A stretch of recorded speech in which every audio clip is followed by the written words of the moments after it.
Okay, you can start now, Rashmi. Okay, great. So thank you so much for that introduction, and thank you all for joining. It's just a quick presentation on getting into dental school.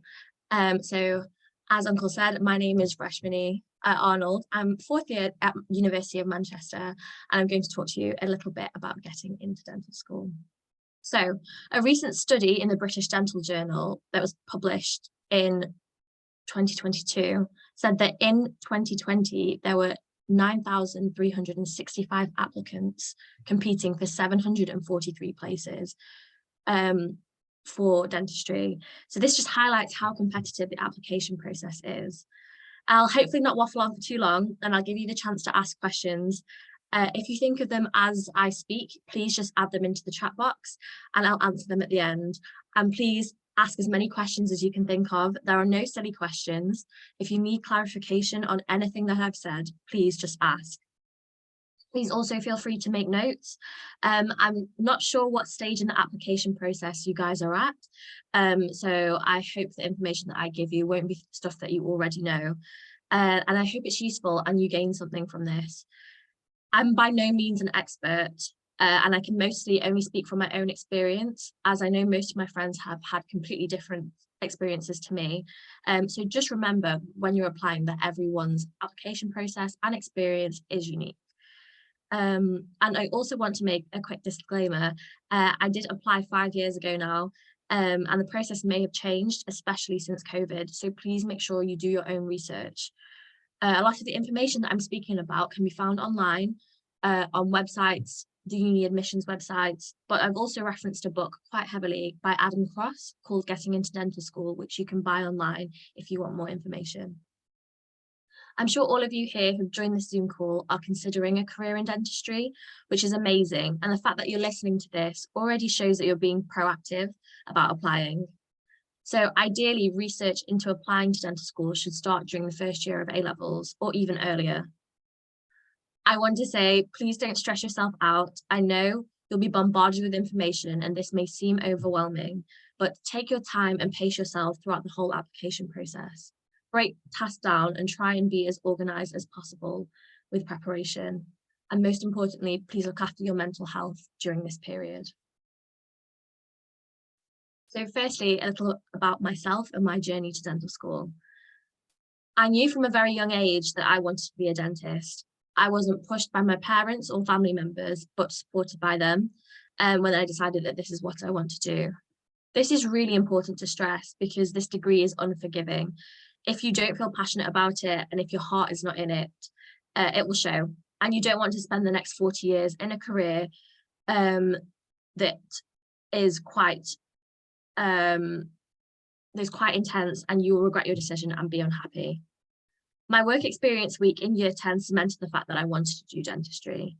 I completed my GCSEs in 2016 and got 10 A stars. I then went on to do my A-levels in biology, chemistry and maths in 2018 and applied to Manchester, King's College, Cardiff and Newcastle, receiving 3 interviews and offers, with Manchester being my first choice. After sitting my exams, I came out with 3 Bs. I knew I could have worked harder and therefore went to resit them in 2019. Over the course of this year, I strengthened my application by doing more work experience and applied again to Manchester, Bristol, Sheffield and Leeds. Again, I received 3 interviews and offers.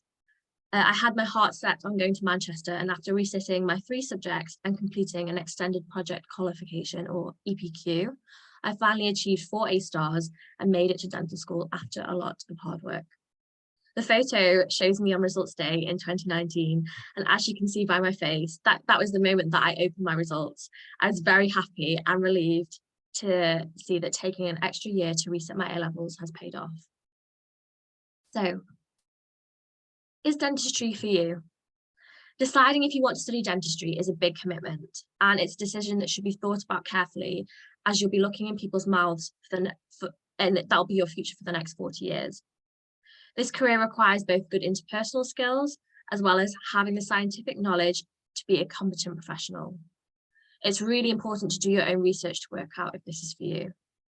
It's worth remembering that dentistry is a longer degree than most others at 5 years, and sometimes you may be required to study more than your peers who are studying different subjects.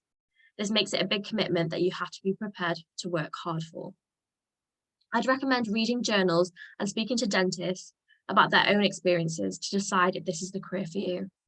Wanting to study dentistry because you like science or you want to earn lots of money will not be enough to convince an admissions tutor that you deserve a place. It can be a stressful job, with time pressures requiring excellent concentration and manual dexterity, working with your hands and completing jobs that require excellent fine motor skills.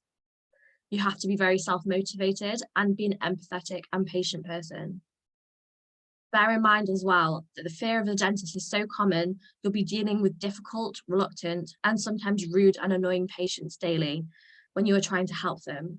Being able to remain calm under pressure and being friendly and positive throughout is essential. So I've put a few attributes and skills that a good dentist possesses on the screen here. Obviously, there are countless traits that make a good dentist, but here are just a few. I've made caring and sympathetic nature in bold, as I think this is one of the most important qualities to have. If you've decided that dentistry is still the career for you, I'm going to move on to the actual application process. This will be slightly different compared to when I applied, obviously, because COVID has disrupted the process. So it's really important that you read the websites of the universities that you want to apply to and understand their entry requirements, as well as email them if you're unsure about the application process. So the UCAT. As far as I know, all universities that teach dentistry in the UK, apart from Leeds, require you to sit the UCAT, which was formerly known as the UKCAT. This is an aptitude test that you must take in the same year that you are applying for university. This means if you choose to resit your A-levels like I did and apply to university again, you will need to redo the test.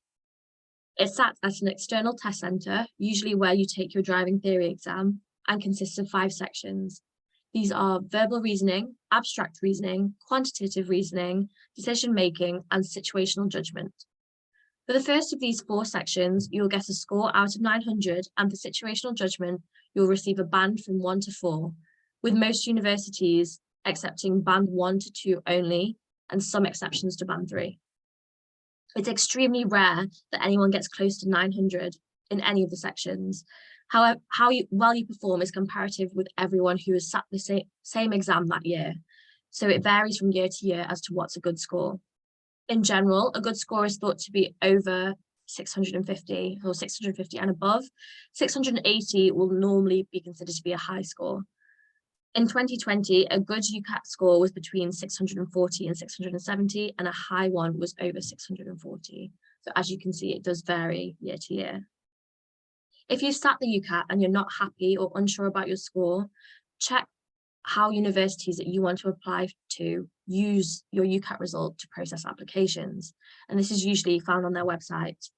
This will be beneficial, as if you have a disappointing score, it would be unwise to apply to a university that places a lot of weighting on the UCAT for selecting students. For example, some unis rank applicants on their UCAT score and choose a percentage of them, the best of them, as the first way of selecting students. This means that they wouldn't look at other deciding factors like predicted grades and your personal statement if your UCAT score isn't high enough.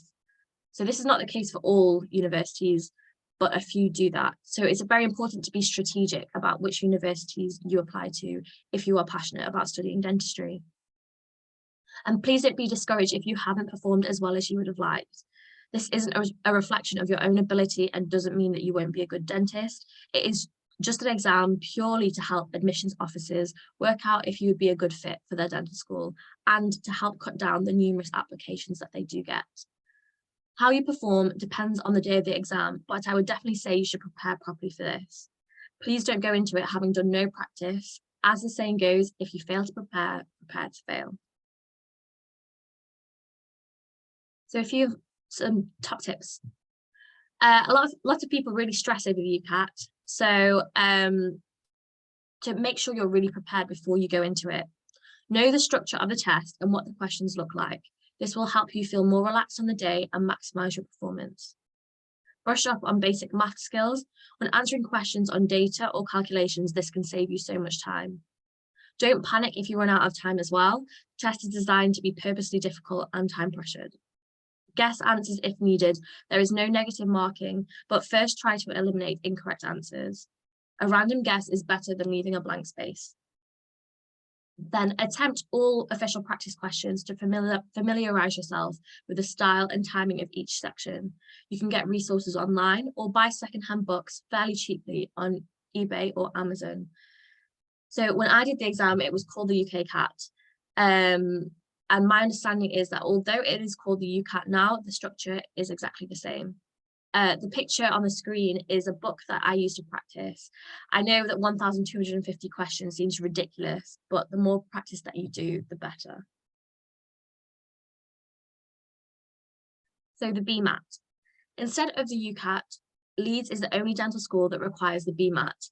This exam is sat in November and must be sat in the year of application too. It's an aptitude test split into 3 sections. It tests GCSE standard physics, biology, chemistry, and maths, and it also involves essay writing. It's set out completely differently to the UCAT. My advice would be to think really carefully about whether you want to do the BMAT, as it does require a lot of preparation and revision, and often people find that difficult to balance alongside their revising for their A-levels. In the actual exam, people often find themselves to be very time pressured and not able to complete as much of it as they would have liked. On my first application, I avoided applying to Leeds for this reason, but I ended up having to do the BMAT and applying to Leeds when I reapplied. This is because there's only a handful of UK unis that allow you to reapply after resitting your A-levels, Leeds being one of them. So similar to finding out how universities use your UCAT score, do the same for GCSE grades.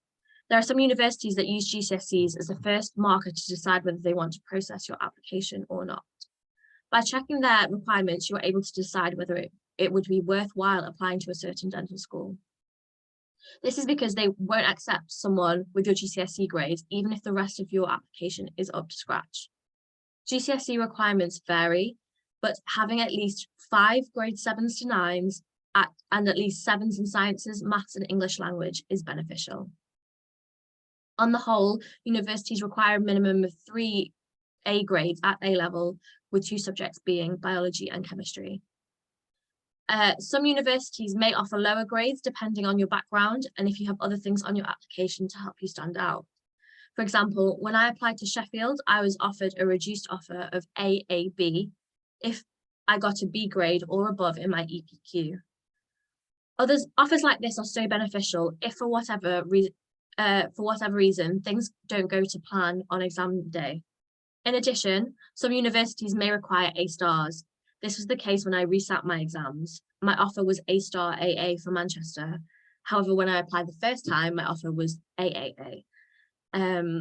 So I understand that currently the A-level exams have gone relatively back to normal since the pandemic, but make sure you do ask for clarification from your schools and colleges on how they will be assessing you and providing you with your predicted grades.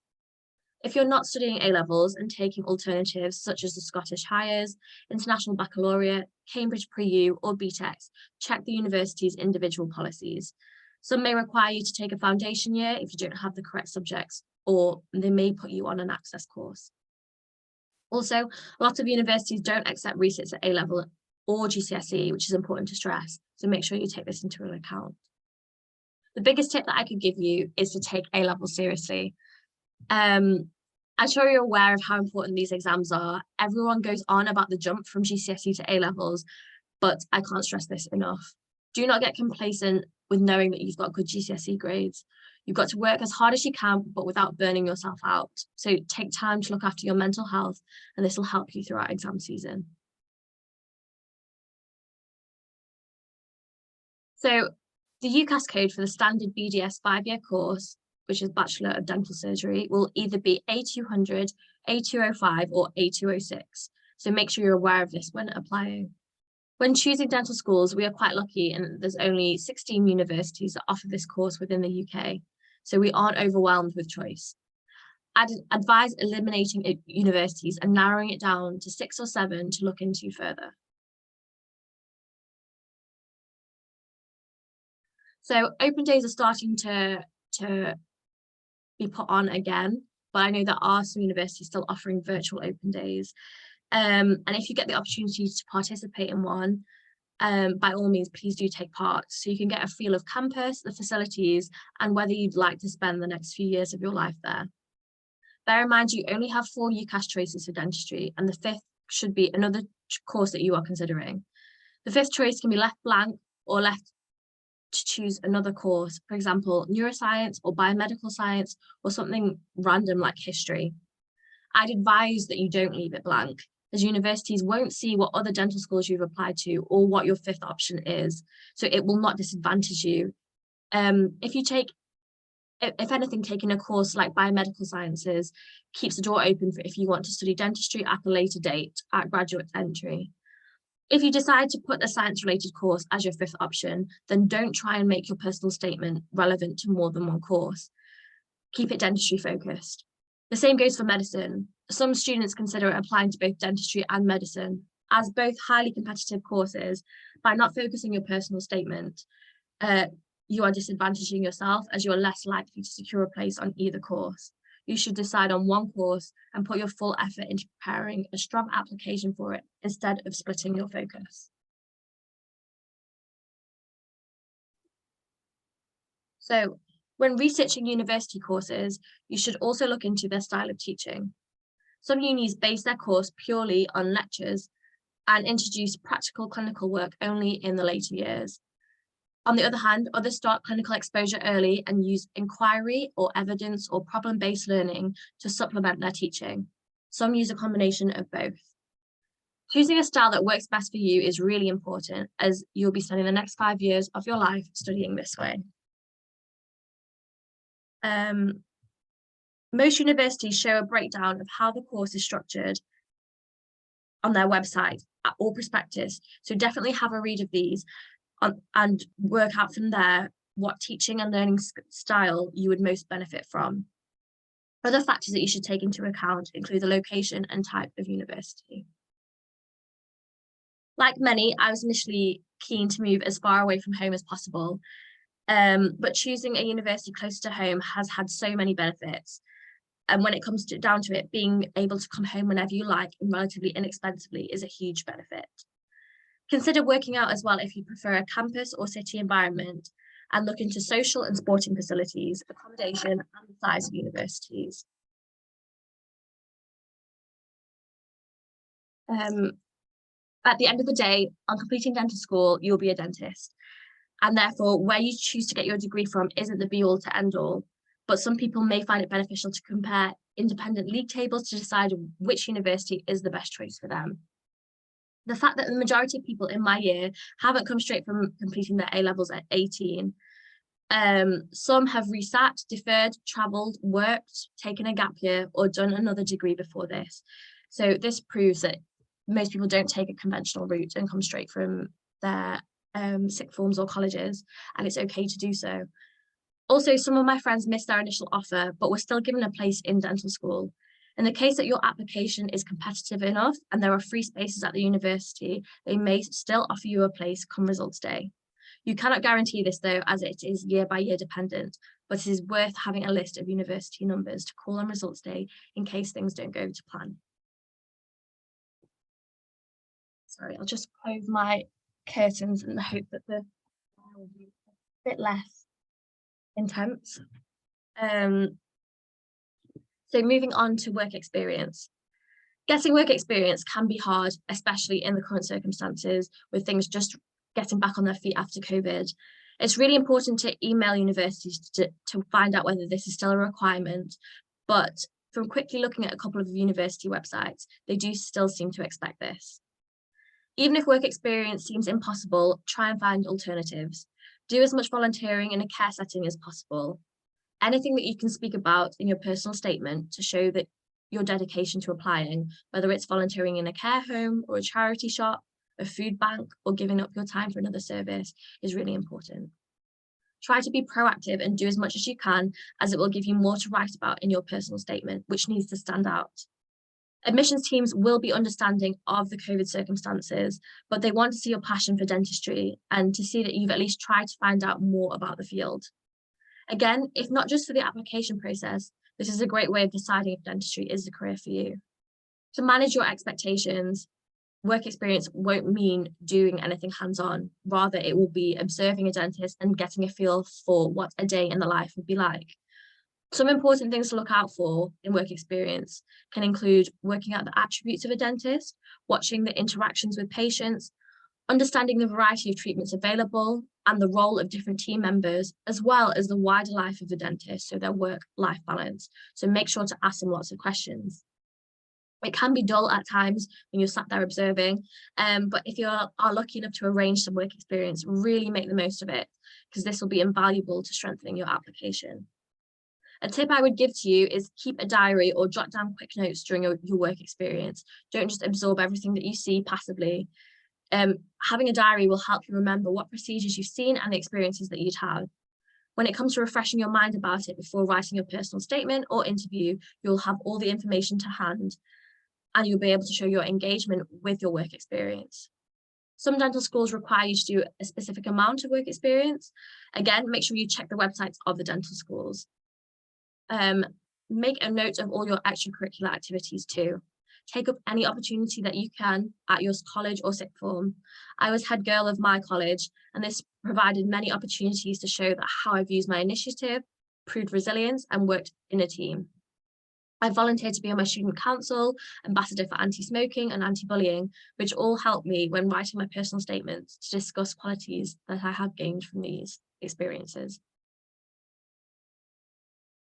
So your personal statement. Start this early and write and rewrite this. I think I had 35 drafts of my personal statement before I was happy with mine. Get a couple of people whose opinion that you really trust to read it. Getting too many people to read it can be confusing and could lead to changing a lot of what you've written, which is not what you want to do, because ultimately your personal statement has to reflect you. Make it engaging, stand out, and try and get across your passion for dentistry. Avoid cliches and quotes about wanting to help people as your motivation for dentistry. You've got to try and be original, and remember that admissions officers read thousands of applications, so you don't want yours to sound boring and generic. All personal statements, even from previous years, get checked for plagiarism and thrown out by UCAT if they have been plagiarized, so make sure that you write everything yourself. You may find it beneficial to read someone else's for inspiration, but you could accidentally plagiarize, which wouldn't be good. Make sure it comes from you and you're able to present the best version of yourself in it. And ensure you meet the strict word count too, and this is 47 lines or 4,000 characters. You should proofread it well as well to get rid of any spelling or grammar mistakes and read it aloud to make sure the syntax is correct and it flows well. So consider these themes when writing it. Why you want to be a dentist, what you have done to gain work experience or voluntary work placements, showing proactive behaviour. Talk about what you have learned and what you have done to research dentistry as well. You could also include your academic interests and how these have furthered your desire to pursue dentistry. As well, what you have done to develop the skills needed to be a dentist, why you are the right person for their dental school, and what you have done outside of academic studies to develop skills. When writing a personal statement, don't lie. There's no point in making things up, as usually admissions officers have seen it all and can see right through it. They will automatically discard your application if they think you are lying and could even report it to UCAS, which affects any further applications that you might make. Also at interview, most universities tend to go through and ask you questions on things you've spoken about in your personal statement, so you will be caught out. Also, when you're writing your personal statement, don't specifically mention any dental school in particular and say, oh, I really want to go to Manchester because this is a generic one that gets sent to all dental schools. So you can say, oh, I'm really interested in the fact that your dental school is at the top of research this year, or you have a strong focus on research, or things like that could be more generic, but avoid alienating dental schools by saying that you don't want to go there, by targeting others, if that makes sense. Interviews. After triple checking your application with all the references from your teachers, you will wait to hear back about interviews. For most universities, this takes the form of MMIs or multiple mini interviews. Or for some like Sheffield, you'll have a panel interview. Again, I'm not sure how people are getting back to doing this after COVID, but as far as I know, at Manchester, interviews are still taking place in person. I'll give you some information about the MMI process from previous years. So it involves stations that are around 2 minutes each and test a variety of skills, some more abstract than others, that encourage you to think, empathize, and for the interviewer to get to know more about you. Communication is one of the key skills assessed here and which may take the form of a role play exercise. You should therefore work on spending time discussing your application and interest in dentistry with friends and families. Revisiting your personal statement and work experience journals before interview would also be beneficial. Try and have a mock interview beforehand, and most schools and colleges tend to hold these. This is so you can get feedback on your answers. Also, don't memorize set answers for questions, as it can seem insincere and it will be easily spotted at interview. Try and research current issues within dentistry as well. There is a chance that you may be asked to discuss a current topic, so read the news. You won't be expected to know a lot about these topics, but having a basic knowledge about the background will set you in good stead. So don't worry about rejections. Sometimes you aren't the right fit for the university, and don't let that stop you from being hopeful to hear back from your other applications. Remember, it only takes one university out of 4 to offer you an interview and a place, and you'll be in dental school. After an interview, you'll wait to find out if you've been successful, which could take anywhere from a few weeks to a few months. Once you have an offer, it will appear on UCAT, and most of the hard work has been done. Your next step will be to choose 2 of your offers. A firm offer is your first choice, and an insurance offer is your second choice. Be strategic about which offers you choose. It makes sense to choose an insurance offer which has lower entry requirements, just in case you don't get the A-level grades that you require. You can then really focus on getting those grades and then getting into dental school. The biggest reminder that I can give you again is please do not stress yourself out or worry yourself. Whatever course you end up doing, I'm sure you'll all have extremely bright futures ahead of you, and I can't wait to see you guys as dentists if this is the career for you. All that's left for me to say is good luck on your applications. I really hope that this has helped, and please feel free to ask me any questions in the chat box or unmute yourself, and I'll try my best to answer them. And I'll stop recording now. Thank you very much.